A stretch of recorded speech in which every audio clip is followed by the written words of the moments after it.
kita mau hidup tanpa buat salah, nggak mungkin. Kecuali kalau kita mau merubah status keluar dari manusia, terus menjadi mau malaikat. Nabi mengatakan, kulu bani Adam khata, setiap anak Adam banyak melakukan kesalahan. Ini nggak bisa dipisahkan. Makanya solusinya bukan tidak melakukan kesalahan, karena nggak mungkin. Solusinya berjuang untuk memperbaiki dan perbanyak istighfar dan taubat. Wa khairul khatta'ina tawwabun. Dan sebaik-baik orang yang melakukan banyak kesalahan adalah orang yang paling banyak bertaubat kepada Allah Subhanahu wa taala.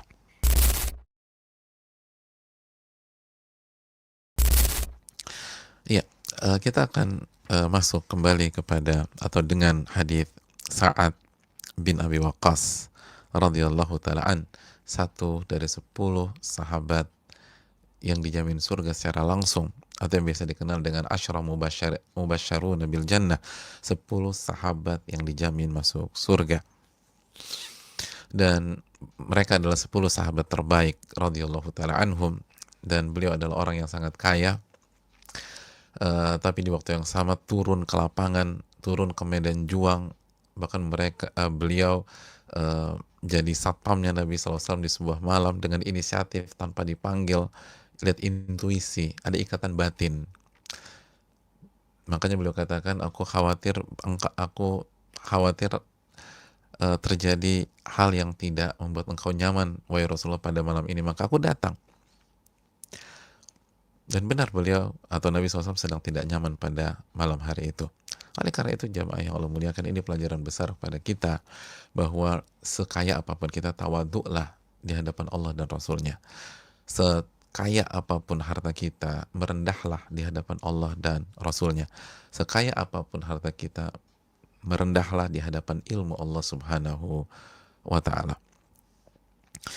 Hadirin yang Allah muliakan, kita akan lanjutkan. Singkat cerita, bahwa Sa'ad bin Abi Waqqas sedang sakit yang cukup parah pada saat itu. Cukup parah. Dan masih ingat kapan beliau sakit atau kapan kejadian hadis ini? Iya, ketika Haji Wada. Ketika Haji Wada. Kok tahu? Karena ada hadis, di hadisnya juga disebutkan. Hadisnya disebut Amma Hajil Wada. Dan kejadian ini kota Mekah. Kejadiannya di kota Mekah. Saudaraku yang Allah muliakan, lalu dijenguk oleh Rasulullah SAW. Lalu saat bercerita bahwa beliau sedang sakit parah sebagaimana yang dilihat langsung oleh Rasulullah SAW. Lalu beliau cerita kondisinya karena beliau butuh masukan, butuh arahan, butuh petunjuk dari Nabi SAW. Beliau cerita, saya orang yang sangat kaya dan saya tidak punya ahli waris kecuali satu-satunya anak perempuan saya. Boleh nggak saya berinfak dengan sepertiga harta saya? Kata Nabi, tidak boleh. Maaf, dua per tiga harta. Afa atasaddaqu bi thulutsai mali. Bolehkah aku berinfak dengan 2/3 harta saya? Nabi SAW mengatakan nggak boleh. Fasyatu ya Rasulullah. Kalau bagaimana kalau setengah ya Rasul? Nggak boleh. Fathulutsu ya Rasulullah. Bagaimana dengan sepertiga ya Rasulullah? Nabi katakan ats-tsulutsu wa tsulutsu katsir.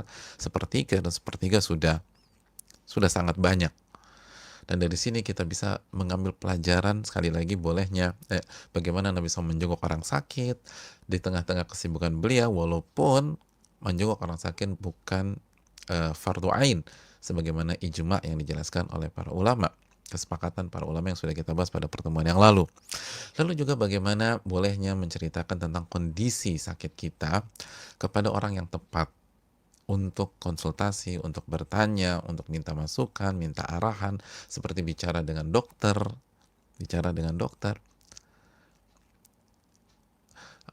atau bicara dengan ahli ilmu, dengan ustadz, minta masukan, ada case yang berkaitan dengan kasus kita, atau minta nasihat kesabaran, dan lain-lain. Jadi itu diperbolehkan. Yang tidak boleh adalah menceritakan dengan tujuan mengeluh, komplain, buruk sangka sama Allah, marah sama Allah, sebatas curcol, mengadukan takdir Allah kepada makhluk karena buruk sangka dengan Allah Subhanahu wa taala, dan lain-lain. Jadi sekali lagi itu diperbolehkan. Jadi kalau dokter tanya keluarnya apa, cerita aja. Jangan diem dengan alasan saya nggak mau cerita masalah saya dengan makhluk. Loh, ini dokter. diperbolehkan sebagaimana Sa'ad bin Abi Waqqas. Lalu saudaraku yang Allah muliakan, dan menceritakan kelebihan diri pun diperbolehkan untuk minta masukan. Ini penting, menceritakan kelebihan yang kita punya itu bukan sebuah kesombongan jika ada alasan syar'i. Sebagaimana saat mengatakan wa ana dzumalin, aku orang yang sangat banyak uang. Aku banyak uang, dzumalin, punya uang. Jadi saudaraku yang Allah muliakan, apa motifnya? Apa motifnya? Dan ini innamal a'malu binniyat, amal itu tergantung niat. Padahal sama ya, sama-sama menceritakan penyakit, tapi yang satu tercela, yang satu terpuji. Apa membedakan niat? Yang satu niatnya berkeluh kesah dan kecewa dengan Allah Subhanahu wa taala, itu dosa, bahkan buruk sangka kepada Allah itu dosa besar. Dan kalimat yang sama mungkin disampaikan karena ingin konsultasi, ingin dapat masukan, ingin dapat arahan, ingin tahu bagaimana beribadah di bulan Ramadan, akhirnya cerita tentang penyakitnya, dan itu pahala. Lihat, kita belajar lagi tentang niat. Kita belajar lagi tentang niat. Niat ini luar biasa. Penampakannya sama, tapi perbedaannya di sisi Allah itu seperti langit dan bumi. Seperti langit dan bumi. Kita dulu kalau waktu itu suka gunakan istilah bainas sama was sumur. Sama itu langit, sumur ya sumur. Jadi jomplang banget, yang satu tinggi banget, yang satu bukan hanya di permukaan bumi tapi di bawah sumur. Apa yang membedakan? Niat. Atau yang satu kesombongan, yang satu pahala. Zumalin. Orang ceritakan saya punya uang untuk niatnya ingin pamer, ingin bermegah-megahan, ingin show off, dosa dia. Tapi kalau dia bilang wa nadzumalin, dia mau berbicara tentang bisa nggak saya berinfak, lalu bagaimana arahannya, minta fatwa atau minta masukan sebagaimana Sa'ad bin Abi Waqqas, maka dapat pahala insyaallah taala. Innamal a'malu binniyat. Amal itu tergantung niatnya. Lalu kita lanjutkan saudaraku yang Allah muliakan, ternyata beliau ingin berinfak 2/3 harta. Dan ini menunjukkan betapa semangatnya para sahabat beramal. Para sahabat tuh semangat beramal. Boleh nggak berinfak dengan 2/3 harta? Nggak boleh. Lobby lagi, setengah ya Rasul. Nggak boleh. Lobby lagi, 1/3 ya Rasul. Baru diizinkan. Lihat, kalau ini bukan dari kejujuran dan niat yang tulus, maka setiap orang akan mundur ketika tidak diperbolehkan di permukaan atau di kesempatan pertama. Orang akan mundur di kesempatan pertama karena basa-basi doang. Dan semangat para sahabat Nabi SAW untuk beramal soleh. Dan ini mental juga, ini pelajaran juga yang kemarin kita belum sebutkan. Hadis ini mengajar kepada mental pantang menyerah. Ditolak maju lagi, ditolak maju lagi, ditolak maju lagi selama kita ingin berbuat baik. Sa'ad bin Abi Waqqas bilang, 2/3 boleh nggak ya Rasul? Enggak. Maju lagi. Asyatru ya Rasulullah. Setengah Rasulullah. Enggak boleh. Maju lagi. Ats-tsuluts ya Rasulullah. 1/3 ya Rasulullah. 1/3, oke. Ats-tsuluts wa ats-tsulutsu katsir atau kabir. 1/3 dan 1/3 sudah banyak banget. Jadi kalau kita mau sukses dalam hijrah, kita mau bangkit hari-hari ini, saudaraku yang Allah muliakan, hari-hari yang sulit, kalau kita mau bangkit, harus punya mental kayak Sa'ad bin Abi Waqqas. Maju, ditolak, maju lagi, ditolak, maju lagi. Selama ini kebaikan, maju terus. Dan salah nggak masalah. Sa'ad bin Abi Waqqas salah dalam menetapkan yang pertama, ats-tsulutsai Rasulullah, 2/3. Nggak boleh, berarti kan itu bagian yang tidak tepat. Tapi kadang ada kepentingan, yaudah perbaiki, maju lagi. Oh, ternyata nggak boleh. Aku malu sama Rasul, aku jadi minder, aku mau mundur. Itu mental tempe mendoan. Walaupun enak kalau dimakan, tapi jangan dijadikan mental. Jadi saudaraku yang Allah muliakan, ya kenapa harus malu? Udah perbaiki, maju lagi. Maka Sa'ad bin Waqqas maju lagi. Asyatru ya Rasulullah. Bagaimana dengan setengah ya Rasul? Setengah. Lah, nggak boleh. Berarti kan bagiannya salah. Nggak boleh kita berinfak setengah. Nggak minder tuh saat, nggak, aduh aku udah malu, mukaku mau taruh di mana? Nih muka gue nih, muka gue. Kenapa ya muka lo? Kenapa ribet banget? Ya udah salah perbaiki, maju lagi. Kenapa harus? Enggak deh, udah cukup deh, dua aja. Aneh malu sama Nabi SAW tuh kan. Berarti kan ini kepentingan pribadi. Makanya malu. Mereka tuh nggak malu karena mencari kebenaran. Oh salah ya, oke perbaiki. Oh salah, oh perbaiki. Oh salah, perbaiki. Begitu. Seorang mukmin. Coba, gagal, coba lagi. Gagal, coba lagi. Jangan dikit-dikit baper. Dikit-dikit mundur. Nabi tuh nggak suka dengan hal-hal demikian. Nabi nggak suka. Kan Nabi yu'jibunil fa'lu. Nabi tuh suka optimisme. Optimis. Gagal, optimis. Kita coba lagi, insya Allah percobaan yang kedua. Gagal, optimis, optimis. Coba lagi, kesempatan ketiga. Masuk sepertiga. Alhamdulillah tuh. Coba kalau saat mundur, udah nggak jadi infak. Oh ternyata nggak boleh, udah nggak usah deh. Maju terus, maju terus. Ini mental yang dibutuhkan khususnya di hari-hari ini. Coba lagi, coba lagi, coba lagi. Akhirnya bisa tuh. Sepertiga. Dan pelajarannya sampai hari ini kita jadi tahu, oh sepertiga ternyata. Maksimumnya sepertiga. Ini penting saudara, dan pertemuan yang lalu kemarin kita belum tekankan. Ini mental para sahabat dalam beramal soleh. Mental para sahabat dalam beribadah. Salah biasa. Berarti kan, coba lihat, Sa'ad bin Abi Waqqas, yang pengajuan pertama, salah atau benar? Salah. Pengajuan kedua, salah atau benar? Salah. Nggak gengsi itu. Aneh malu nih. Salah lagi. Ini kan 10 sahabat terbaik, saudaraku. 10 sahabat terbaik. 10 sahabat terbaik. Dewan Syuronya Umar bin Khattab radhiyallahu ta'ala an. 6 Dewan Syuro. 6 wakil rakyat kalau bahasa kita. Yang alimnya luar biasa. 10 sahabat terbaik. Salah. Coba lagi. Salah. Coba lagi. Kita menjadi pelajaran. Orang-orang terbaik itu jadi terbaik bukan karena nggak pernah salah. Tapi mental yang pantang menyerah, khususnya ketika buat salah.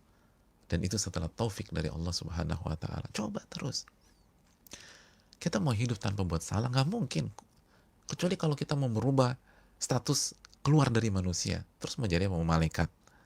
Nabi mengatakan, kullu bani Adam khata', setiap anak Adam banyak melakukan kesalahan. Ini nggak bisa dipisahkan. Makanya solusinya bukan tidak melakukan kesalahan, karena nggak mungkin. Solusinya berjuang untuk memperbaiki dan perbanyak istighfar dan taubat. Wa khairul khatta'ina tawwabun. Dan sebaik-baik orang yang melakukan banyak kesalahan adalah orang yang paling banyak bertaubat kepada Allah Subhanahu wa ta'ala. Ini penting. Kita lagi belajar dari yang terbaik nih jamaah. Sa'ad bin Abi Waqqas. Coba lagi, coba lagi, coba lagi. Lobby lagi, lobby lagi, lobby lagi. Salah, maju lagi. Salah, maju lagi. Salah, perbaiki, maju. Tapi ada perbaikan, bukan stagnasi di situ. Lihat, saat ada perbaikan. 2/3, salah. Setengah, salah. Sepertiga. Ats-tsulutsu ats-tsulutsu katsir. Sepertiga dan sepertiga sudah maksimal. Ini pelajaran besar. Ini pelajaran besar. Mental tuh harus kuat. Untuk kita semua. Dan kita nggak mengklaim mental kita kuat, tapi kita belajar dari ini dan berusaha minta pertolongan kepada Allah. Makanya Nabi SAW kan mengatakan apa? Ikhris ala ma yanfa'uk wasta'in billah wala ta'jiz atau wala ta'jaz. Bersungguh-sungguhlah dalam mengejar apa yang bermanfaat bagi Anda. Minta pertolongan kepada Allah dan jangan lemah. Jangan lemah kata Nabi. Jangan down, jangan lemah. Salah, bangkit lagi jamaah. Ini kondisi sekarang. Usaha kita bangkrut, udah cooling down, nanti bangkit lagi. Insya Allah. Kita dipecat, udah nggak move on. Minta pertolongan kepada Allah. Lalu coba tempat lain. Atau mungkin kita harus usaha. Biar nggak dipecat-pecat lagi. Gitu loh. Saya udah bosan Pak Ustadz dipecat. Terus mau jadi apa? Mau jadi pengusaha aja. Biar nggak ada yang mecat saya. Kan gitu. Jadi saudaraku yang Allah muliakan, ada banyak hikmah. Pasti. Cuman kita jangan terkungkung di dalam sebuah kesalahan dan kegagalan. Minta pertolongan kepada Allah Subhanahu wa taala. Saudaraku yang Allah muliakan. Dan lihat Nabi SAW, Nabi selalu memberikan kesempatan kepada para sahabatnya untuk kesempatan kedua, kesempatan ketiga. Lah, gitu loh. Lah, ini boleh. Nabi kita Shallallahu Alaihi Wasallam. Lalu saudaraku yang Allah muliakan, dan kita sudah katakan bahwa Abdullah bin Abbas lebih menganjurkan seperempat kalau kondisinya seperti Sa'ad bin Waqqas. Dan Abu Bakar lebih menyarankan seperlima. Dan ini, kotak ini, jangan salah paham, kotak ini dijelaskan para ulama seperti Al-Imam Muhammad bin Shalih Al-Utsaimin dan para ulama yang lain, apabila dalam kondisi sedang sakit yang ada dugaan kuat mengarah kepada kematian. Mengarah kepada kematian. Atau kondisinya memang sudah mengarah kematian. Mungkin nggak sakit seperti divonis misalnya. Vonis hukuman mati dan lain sebagainya. Adapun kondisi normal boleh lebih dari sepertiga. Tapi harus diperhatikan imannya, tawakalnya. Lalu jangan sampai ngerepotin orang lain. Itu yang dijelaskan para ulama seperti Al-Imam Muhammad bin Shalih Al-Utsaimin dan para ulama yang lain. Jadi saudaraku yang Allah muliakan, sekali lagi yang sedang kita bahas adalah kotak ketika seseorang sakit yang ada dugaan kuat akan mengarahkan kepada kematian, atau dugaan kuat kondisinya sebentar lagi akan meninggal dunia. Inilah konteksnya, karena itulah narasi yang dibangun oleh Sa'ad bin Waqqas di awal hadis ini. Saudaraku yang Allah muliakan, kita lanjutkan kembali dengan hadis yang sangat menarik ini.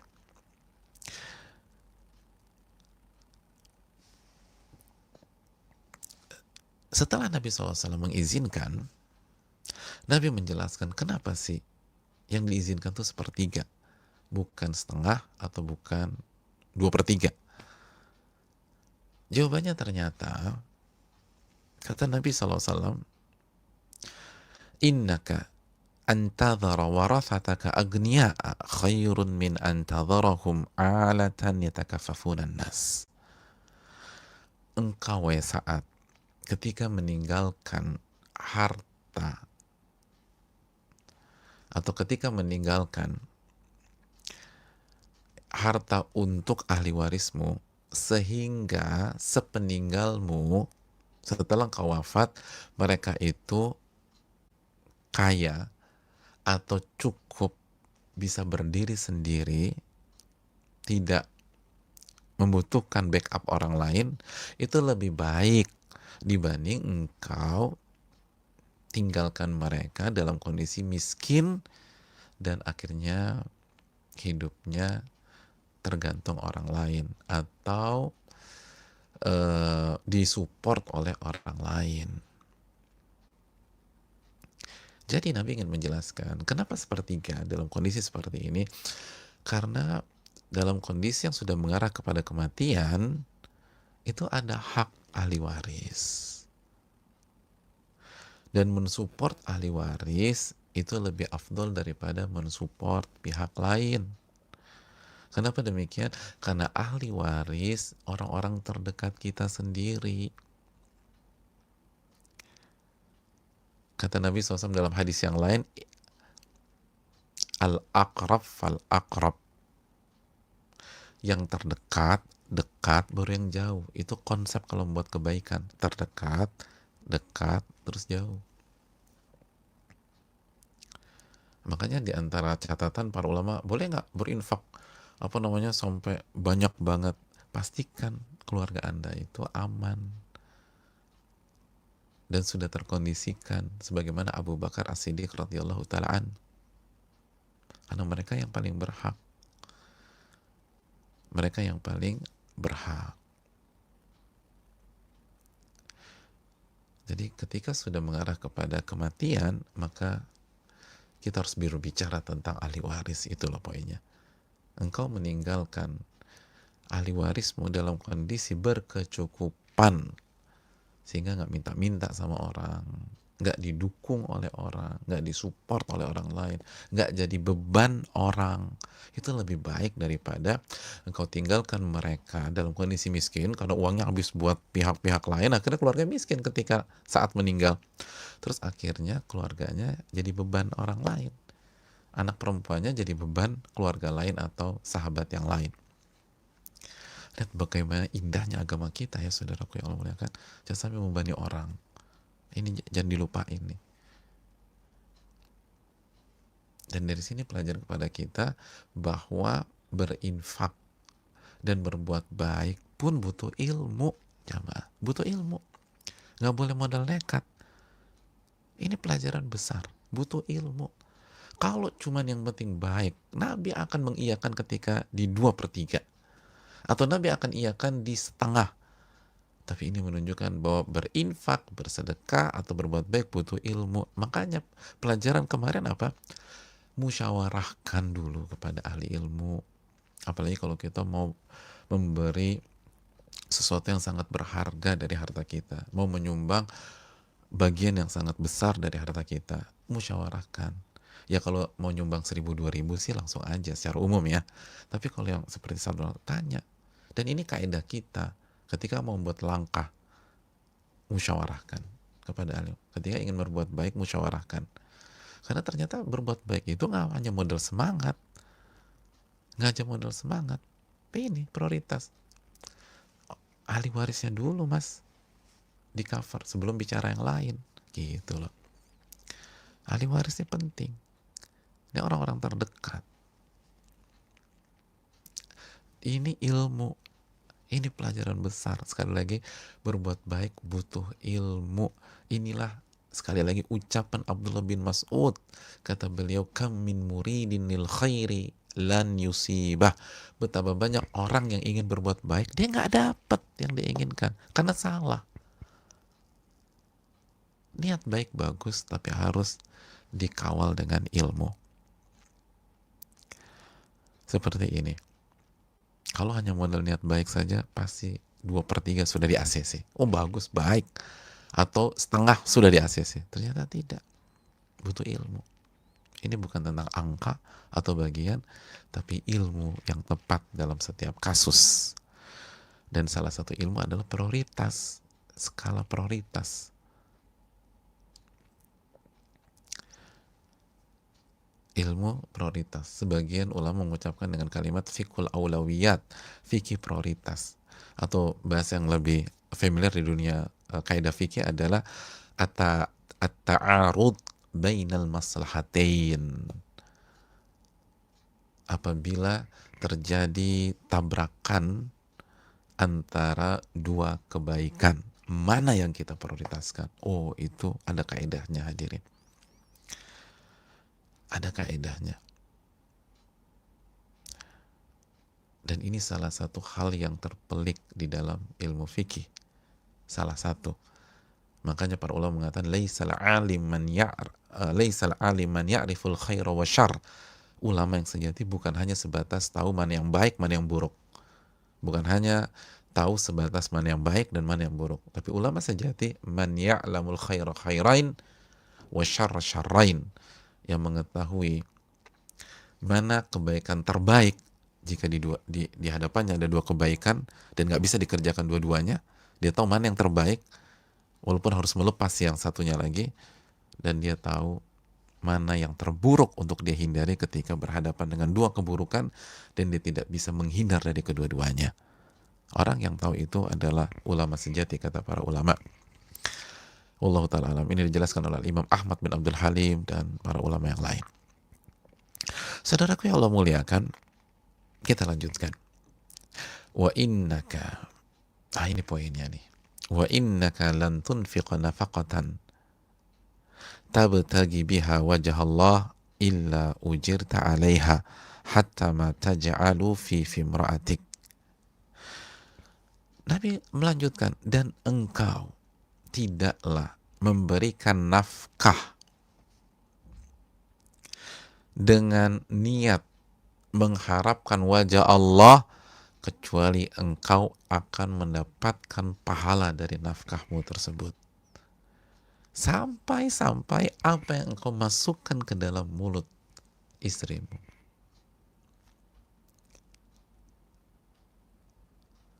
Subhanallah. Jadi, Nabi ingin menjelaskan, engkau itu berinfak ke fakir miskin, sedekah segala macam. Kan saat mau bagi-bagi uang kan ya. Kau mau sedekah atau lain, mau nyari apa? Mau nyari pahala kan? Lalu Nabi kan geser, yaudah jangan 2/3, jangan setengah, tapi sepertiga aja. Kenapa? Karena itu ada hak ahli waris, ada hak keluarga terdekat, ada hak keluargamu. Engkau tinggalkan mereka berkecukupan itu lebih baik daripada tinggalkan mereka miskin. Nah, dan jangan salah loh gitu. Sekarang kan Nabi mengatakan, jangan salah loh. Kita menafkahkan keluarga dengan niat mengharapkan wajah Allah, itu dapat pahala. Itu dapat pahala. Itu nggak gratisan, itu dapat pahala.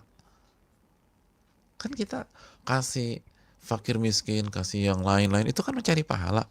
Kasih keluarga juga dapat pahala. Kasih keluarga dapat pahala. Dengan syarat mengharapkan wajah Allah Subhanahu wa Ta'ala. Ini niat nih. Kita kasih uang bulanan ke istri dapat pahala nih jamaah. Makanya jangan pelit-pelit gitu loh sama keluarga. Kasih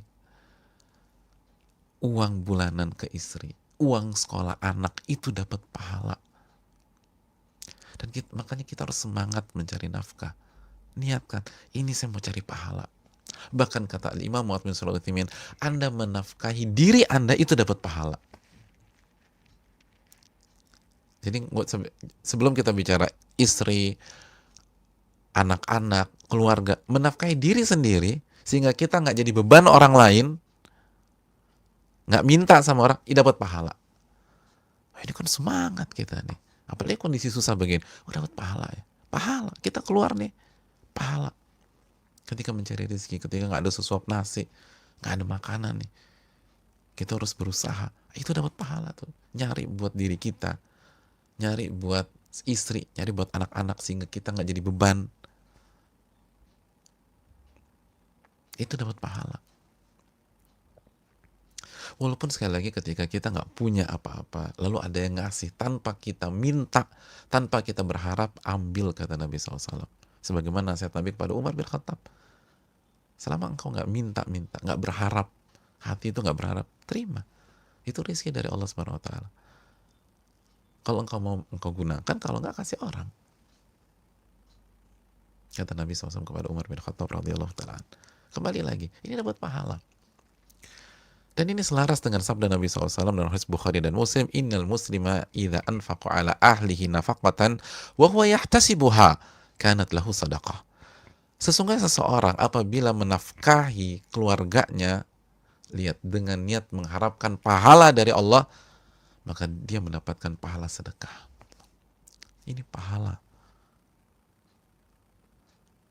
Luar biasa ya. Makanya mainkan niat hadirin. Sehingga waktu kita nggak terbuang. Waktu kita nggak terbuang. Sehingga yang dapat pahala bukan sholat kita saja. Kita dikasih waktu 24 jam sama Allah Subhanahu wa Ta'ala. 24 jam. Sholat kita 5 waktu berapa sih? Habis berapa jam?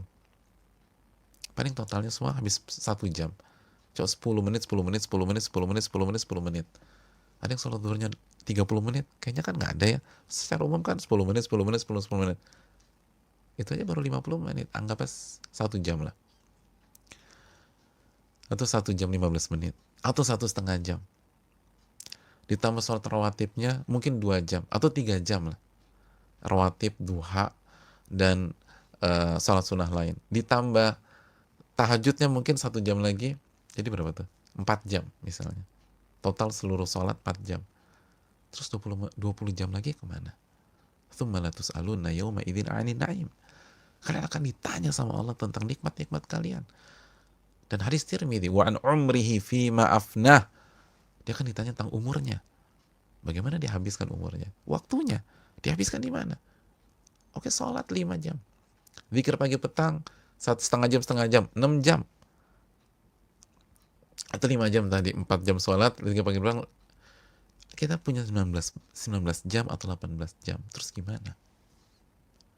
Tapi coba kalau kita niatkan ketika kita keluar rumah, ketika kita cari nafkah, saya mengharapkan pahala Allah, saya mengharapkan wajah Allah Subhanahu wa taala. Saya niatkan ini agar saya nggak nyusahin orang, nggak jadi beban. Oh, itu luar biasa. Kita kerjanya berapa jam? 8 jam. Berarti 8 jam itu pahala. Itu baru kerja 8 jam, belum macetnya Jakarta, pergi kantor 2 jam, pulang kantor 2 jam. 4 jam tambah 8 jam, kita udah untung 12 jam. Masya Allah tuh. 12 jam tabungan kita di akhirat. Ini merubah aktivitas keseharian kita menjadi pahala semua. Menjadi pahala semua. Niatkan karena Allah Subhanahu wa taala. Makanya Mu'adz bin Jabal radhiyallahu taala beliau mengatakan fa ahtasibu naumati kama ahtasibu qaumati. Aku itu kalau tidur mengharapkan pahala dari Allah. Sebagaimana kalau aku beraktivitas mengharapkan pahala dari Allah Subhanahu wa taala. Apa maksudnya? Dijelaskan oleh para ulama sebagaimana yang tercantum di dalam Fathul Bari Al-Hafidz Ibnu Hajar, li'annal amal al-mubah, karena aktivitas atau amalan yang mubah, amalan atau aktivitas yang mubah yang boleh-boleh saja, idza fa'alahu al-'abdu, apabila seorang hamba melakukannya, wa nawa bi fi'lihi iyyahu an yasta'ina bihi ala ta'atillah, kana hadzal mubah ibadatan yuthabu 'alaiha al-'abdu. Ini catat coba, ini kaidah. Apabila sebuah amalan atau aktivitas yang mubah dikerjakan oleh seorang hamba dengan niat pada saat mengerjakan untuk mensupportnya melakukan ketaatan kepada Allah. Jadi amal mubah itu niatnya agar mendukung dia melakukan ketaatan, mensupport dia melakukan ketaatan.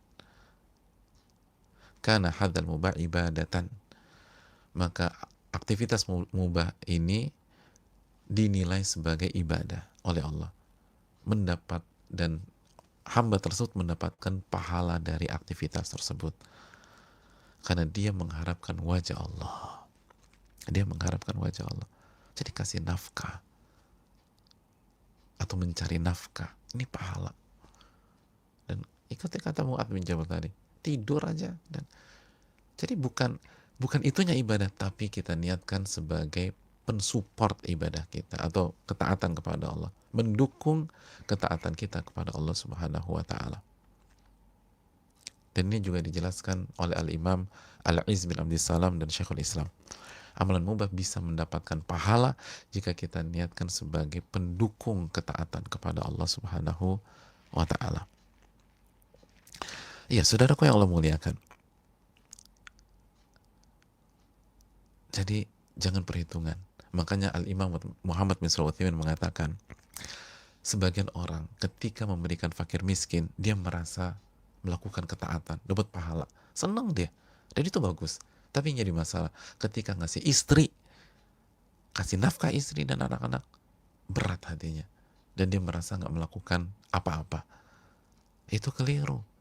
Itu keliru. Ini sabda Nabi SAW. Kalau diniatkan karena Allah, itu dapat pahala.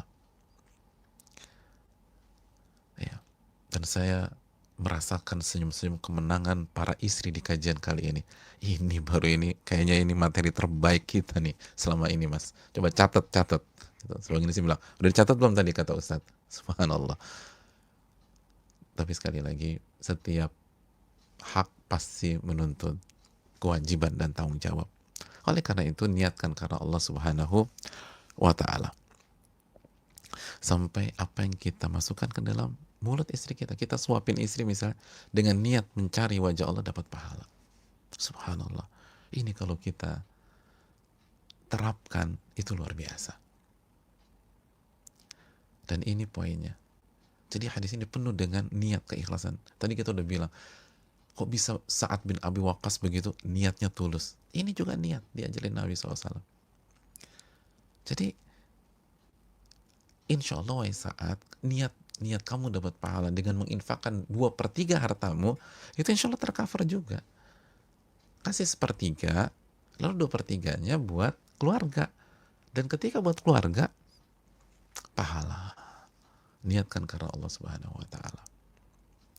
itu dalam kondisi yang punya dugaan kuat ingin mengarah kepada, atau dugaan kuat mengarah kepada kematian. Allah taala bisawab. Kita lanjutkan saudaraku yang Allah muliakan. Qala faqultu ya Rasulullah ukhallaf ba'da ashabi. Hadirin yang Allah muliakan, pelajaran yang berikutnya dari hadis yang luar biasa ini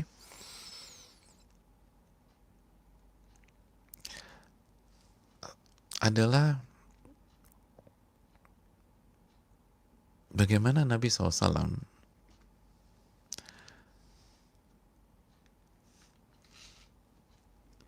tidak meleset ketika berbicara tentang hal yang gaib.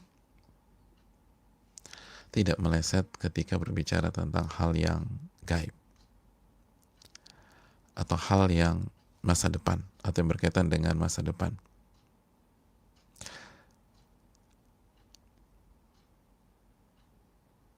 Nabi mengatakan,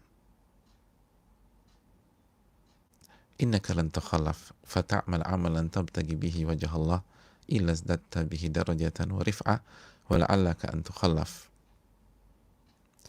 Tapi sebelum itu mohon maaf, ada faedah yang sebaiknya kita dahulukan. Sebelum bahas itu, faedah yang ini dulu. Nabi ingin menjelaskan bahwa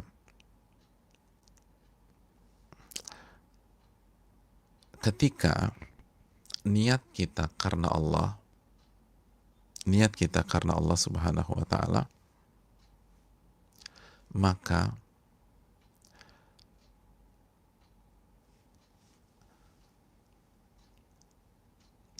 itu akan mengangkat derajat kita. Jadi niat kita itu akan mengangkat derajat kita walaupun kita berada di tempat yang tidak kita inginkan atau di kondisi yang tidak kita sukai.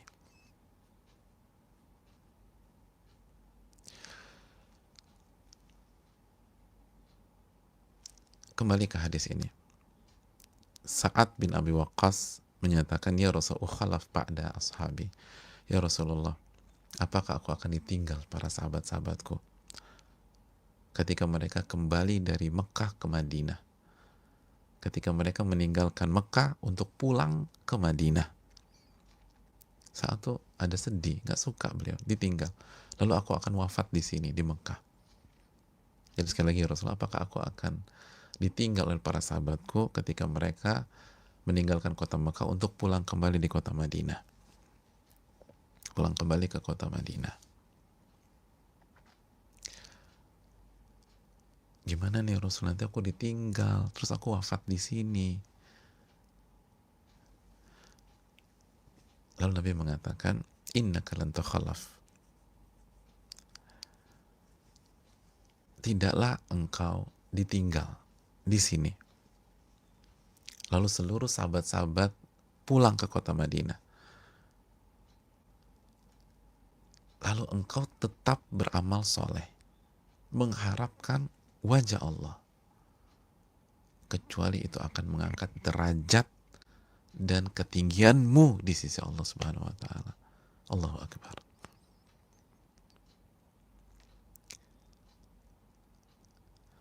Jadi kalau kemungkinan terburuknya gitu, kalau the worst case-nya, kemungkinan terburuknya engkau akan ditinggal sekalipun, gak usah khawatir. Selama engkau punya niat karena Allah, lalu beramal soleh, itu hanya akan mengangkat derajatmu dan ketinggianmu di sisi Allah. Walaupun kau berada di tempat yang tidak engkau inginkan, gak usah khawatir. Karena ini bukan tentang ditinggal atau nggak ditinggal. Ini bukan tentang di mana Anda berada setelah Anda sudah berusaha sekuat tenaga. Ini kan bukan kesalahan Sa'ad. Beliau sakit dan beliau khawatir nanti semua pada meninggalkan aku, lalu aku meninggal di sini. Kalaupun itu kejadiannya, Selama engkau beramal soleh dan menjaga keikhlasan, insya Allah nggak ada masalah. Itu hanya akan mengangkat derajat dan kedudukanmu di sisi Allah. Oh, ini pelajaran besar. Contoh, siapa yang suka dengan kondisi hari-hari ini? Kita nggak ingin kondisi pandemi, social distancing, physical distancing, kita nggak bisa beraktivitas dan seterusnya. Tapi jangan berpikir terkungkung dengan itu. Ingat, selama kita beramal soleh di rumah, menjaga keikhlasan kepada Allah, itu akan mengangkat derajat kita. Ada sebagian kan diisolasi. Siapa yang suka diisolasi? Isolasi paling nggak enak. Sebagian orang makanya stres diisolasi. Tapi kalau kita renungkan, kenapa stres? Karena lupa kaidah ini. Oke, kita semua nggak ada yang suka diisolasi. Tapi kalau Allah takdirkan, isi waktu di dalam kamar isolasi, atau di ruangan isolasi, atau di rumah kita, kalau mau isolasi di rumah, dengan amal soleh dan penuh keikhlasan kepada Allah, itu akan mengangkat derajat kita di sisi Allah. Akan mengangkat derajat kita di sisi Allah. Itu mana? Innaka lan tukhallaf fata'mal amalan tabtaghi bi wajhi Allah illa izdatta bihi darajatan wa rif'ah. Engkau ditinggal lalu engkau beramal soleh dan menjaga keikhlasan, kecuali itu akan mengangkat derajatmu dan kedudukanmu di sisi Allah. Jadi jangan berpikir tempat. Apalagi kita udah berusaha, kita berjuang, ini bukan kesalahan kita. Allah misalnya datangkan pandemi COVID-19 kepada kita, udah, gak ada yang suka dengan kondisi seperti ini. Move on, kembali kepada Allah, istighfar, taubat kepada Allah, lalu beramal soleh di kondisi kita masing-masing. Kita terus isolasi, harus dipisahkan. Petugas-petugas medis yang masih harus berpisah, harus LDR dengan pasangannya, dengan anak-anaknya. Isi waktu dengan beramal soleh dan menjaga keikhlasan.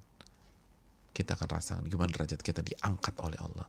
Iman kita bertambah, derajat kita tinggi, dan itu membuat kita tidak ada kendala sama sekali di dalam hati kita, insyaallah ta'ala. Kita lanjutkan.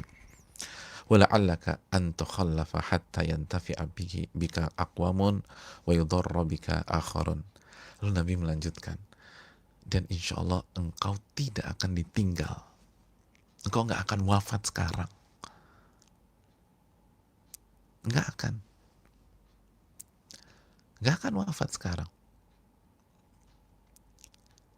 Jadi nggak usah sedih.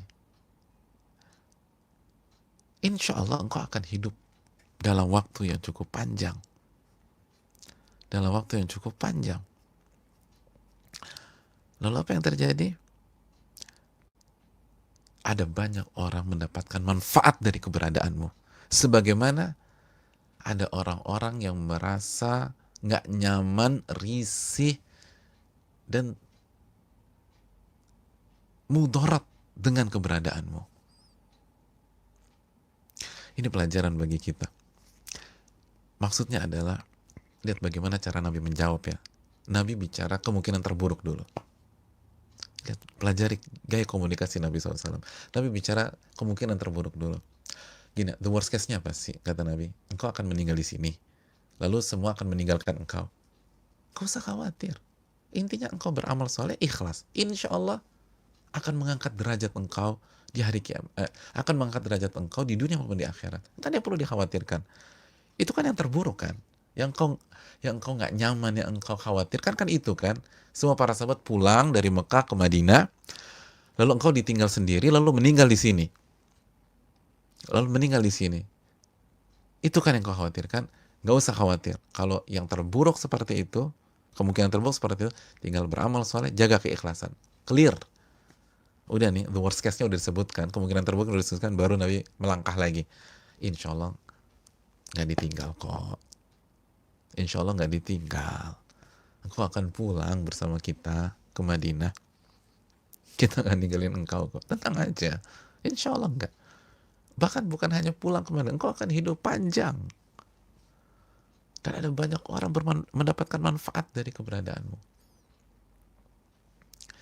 Dan sebagian pihak merasa mendapatkan mudarat dengan dirimu. Hadirin yang Allah muliakan. Dan itu yang tadi saya katakan tadi.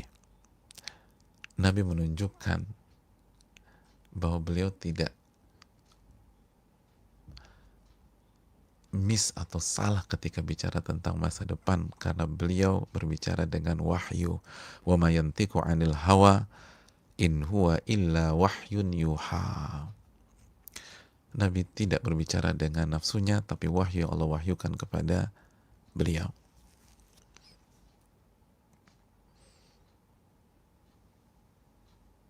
Walaupun sebagian ulama mengatakan seperti Syekh Utsaimin, kata la'alla dalam hadis ini ada apa?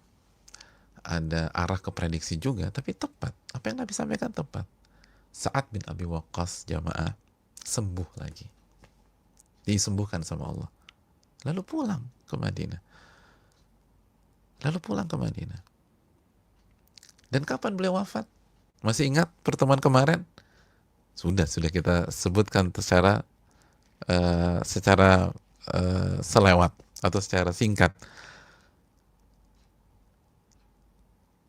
Yang masyhur, yang populer di tengah-tengah para ulama, belum meninggal di tahun 55 Hijriah. 55 Hijriah. Dan Haji Wada di tahun berapa Hijriah? Haji Wada, siapa yang ingat? Di tahun berapa Hijriah? 10 Hijriah. 10 Hijriah. Bayangkan, ini kejadian 10 Hijriah. Terus Nabi bilang, tenang kok, insya Allah engkau akan hidup panjang.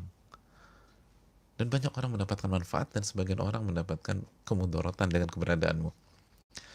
Dan benar. 55 Hijriah. Walaupun yang mengatakan 51, 53, 56, ada yang bilang 57, ada yang bilang 58. Intinya di tahun 50-an Hijriah. Dari tahun 10 Hijriah. Lama banget. Sangat lama. Hadirin yang Allah muliakan. Oleh karena itu, dan beliau meninggal di kota, atau beliau meninggal dan dikubur di Baqi, ya jemaah sekalian. Dan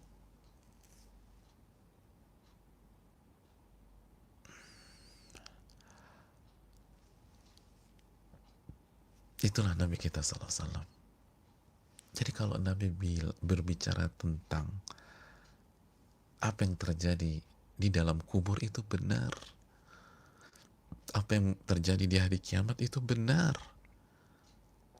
Ketika Nabi bicara tentang keutamaan Ramadan, itu benar. Ini buktinya, nggak meleset. Insya Allah kau hidup loh, hidup beneran. Karena wahyu yang Allah wahyukan kepada beliau, surat An-Najm ayat 3 dan 4 tadi. Saudaraku yang Allah muliakan, apa maksudnya ada banyak orang mendapatkan manfaat darimu dan ada sebagian juga yang merasa termudaratkan? Ini pelajaran bagi kita. Inilah kondisi seorang mukmin. Kondisi seorang mukmin. Kondisi seorang mukmin itu selalu berada di hadapan dua kelompok, di hadapan dua tipe manusia. Di satu sisi,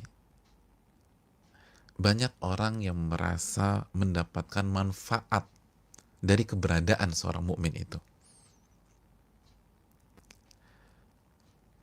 Tapi di sisi yang lain, ada sebagian orang yang merasa tidak nyaman, terusik, bahkan tersakiti dengan keberadaan seorang mukmin tersebut. Apa maksudnya? Maksudnya dijelaskan oleh para ulama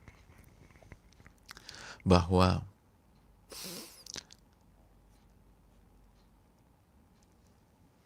yang mendapatkan manfaat dari keberadaan seorang mukmin adalah orang-orang beriman. Orang-orang beriman.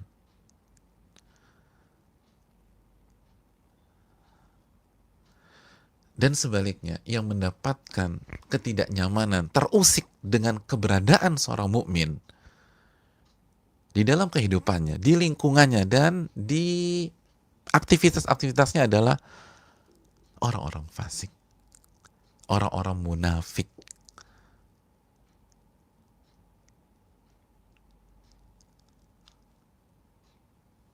orang-orang kafir yang membenci Islam.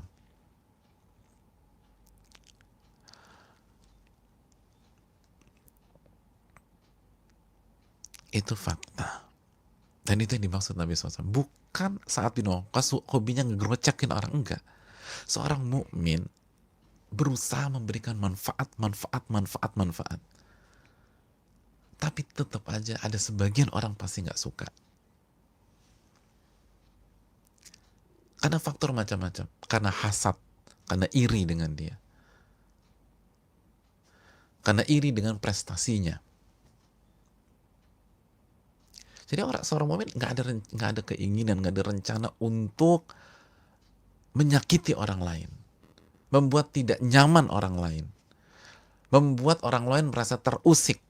Tapi dengan amal yang dia lakukan, dengan prestasi yang dia lakukan, dengan karya yang dia lakukan, sunatullah akan ada orang-orang merasa terusik, merasa benci, merasa kesal, merasa marah. Makanya ada istilah menarik.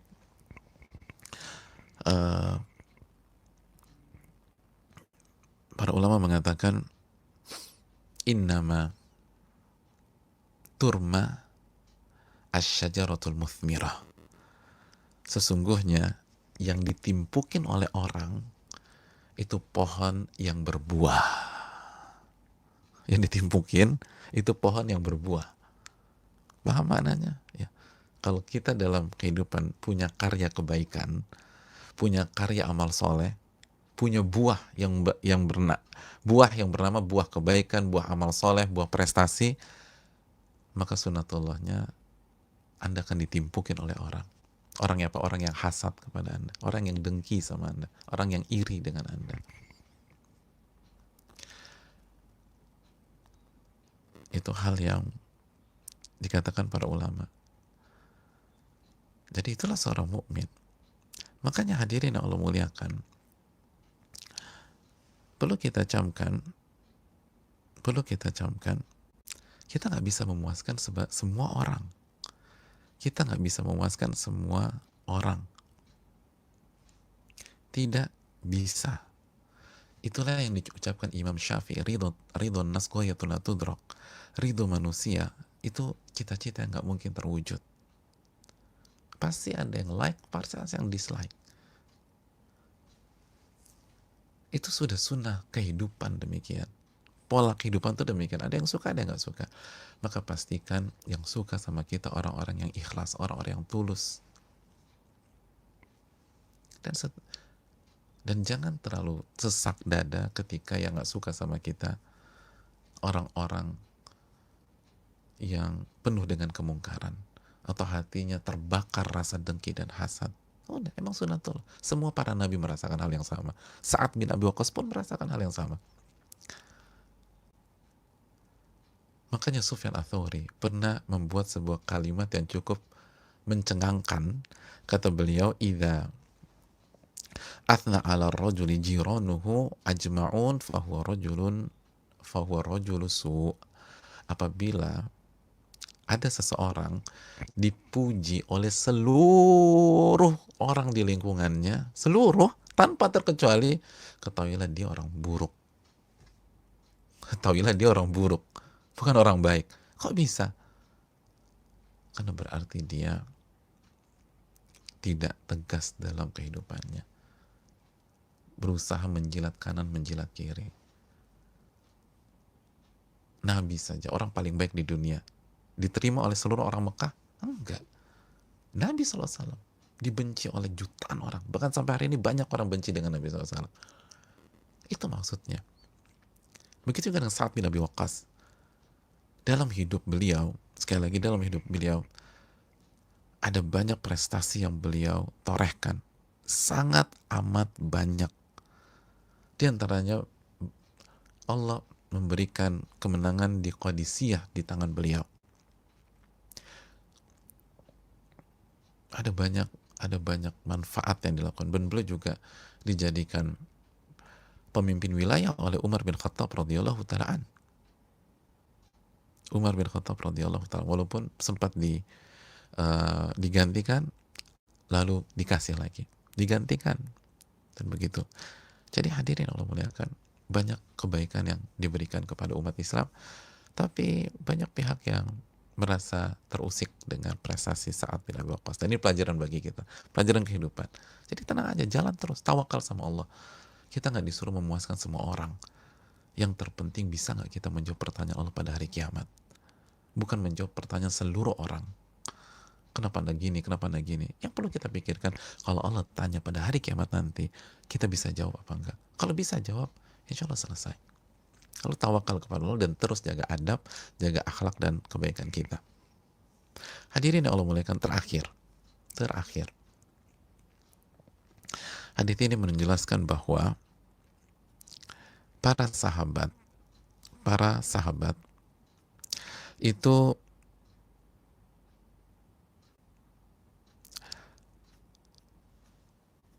khawatir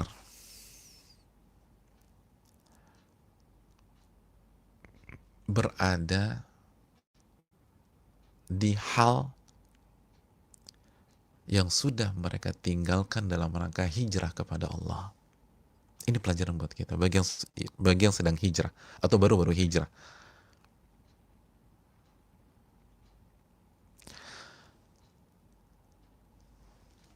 Dari mana kita bisa petik?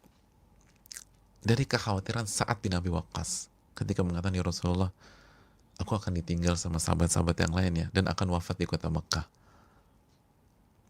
Inti dari pertanyaan itu bukan sebatas nggak mau meninggal di kota Mekah, karena kita tahu kota Mekah kota yang begitu utama, begitu luar biasa. Bukan itu. Atau takut ditinggal, enggak. Para orang seperti Sa'ad bin Waqqas yang udah memperjuangkan di mana-mana, ikut sama Nabi SAW dari awal. Itu bukan itu isunya. Tapi isunya adalah apa yang dikatakan Al-Hafidh Ibnu Hajar, salah satu ulama mazhab Syafi'i kita ini. Beliau mengatakan, saya bacakan perkataannya, wa kanu yakrahuna al-iqamata fil ardi allati hajaru minha wa tarakuha ma'a hubbihim fiha lillahi ta'ala. Mereka tidak ingin tinggal di sebuah kota yang sudah mereka tinggalkan dalam rangka berhijrah kepada Allah, padahal mereka sangat mencintai kota tersebut. Semata-mata mereka lakukan karena Allah. Allahu Akbar. Ini poin terakhir kita. Kota Mekah, kota terbaik, clear. Kota Mekah adalah kota yang paling berkah, ya. Tapi jangan lupa, kota Mekah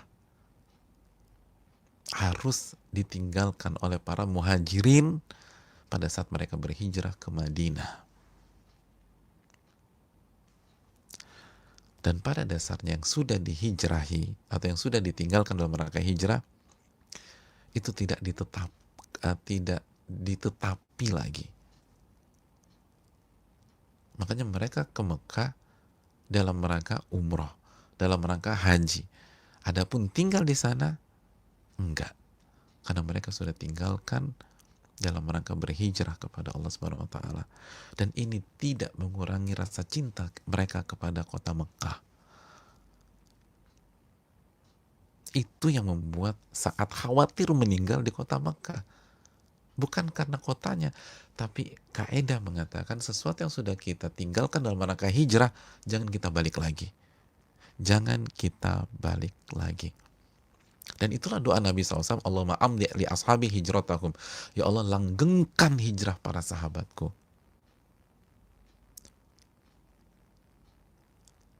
Langgengkan hijrah para sahabat. Dan jangan membuat mereka kembali lagi ke kondisi di mana mereka sebelum hijrah.